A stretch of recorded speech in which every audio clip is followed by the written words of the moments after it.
Chapter 14. The Three Modes of Material Nature. The Supreme Personality of Godhead said, "Again I shall declare to you this supreme wisdom, the best of all knowledge, knowing which all the sages have attained the supreme perfection.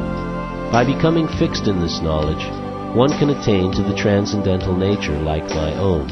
Thus established, one is not born at the time of creation or disturbed at the time of dissolution. The total material substance called Brahman is the source of birth, and it is that Brahman that I impregnate, making possible the births of all living beings, O son of Bharata. It should be understood that all species of life, O son of Kunti, are made possible by birth in this material nature, and that I am the seed-giving father. Material nature consists of three modes: goodness, passion, and ignorance. When the eternal living entity comes in contact with nature, O mighty armed Arjuna, he becomes conditioned by these modes. O sinless one, the mode of goodness, being purer than the others, is illuminating, and it frees one from all sinful reactions. Those situated in that mode become conditioned by a sense of happiness and knowledge. The mode of passion is born of unlimited desires and longings, O son of Kunti, and because of this the embodied living entity is bound to material fruitive actions.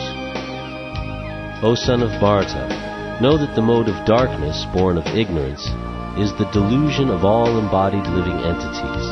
The results of this mode are madness, indolence, and sleep, which bind the conditioned soul. O son of Bharata, the mode of goodness conditions one to happiness, passion conditions one to fruitive action, and ignorance, covering one's knowledge, binds one to madness. Sometimes the mode of goodness becomes prominent, defeating the modes of passion and ignorance, O son of Bharata. Sometimes the mode of passion defeats goodness and ignorance, and at other times ignorance defeats goodness and passion. In this way there is always competition for supremacy. The manifestations of the mode of goodness can be experienced when all the gates of the body are illuminated by knowledge. O chief of the Bharatas, when there is an increase in the mode of passion, the symptoms of great attachment, fruitive activity, intense endeavor, and uncontrollable desire and hankering develop. When there is an increase in the mode of ignorance, O son of Kuru, darkness, inertia, madness, and illusion are manifested. When one dies in the mode of goodness, he attains to the pure higher planets of the great sages. When one dies in the mode of passion, he takes birth among those engaged in fruitive activities, and when one dies in the mode of ignorance, he takes birth in the animal kingdom. The result of pious action is pure, and is said to be in the mode of goodness, but action done in the mode of passion results in misery, and action performed in the mode of ignorance results in foolishness. From the mode of goodness, real knowledge develops.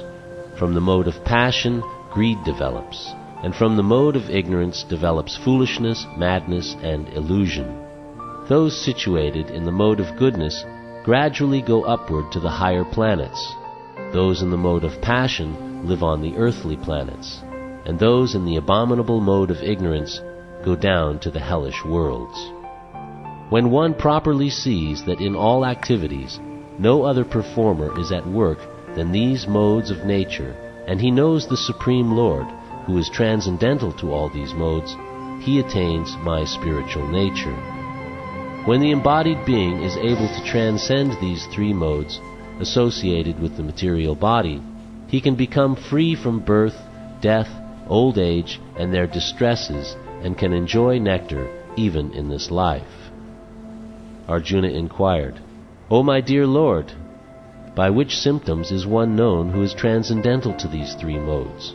What is his behavior, and how does he transcend the modes of nature?"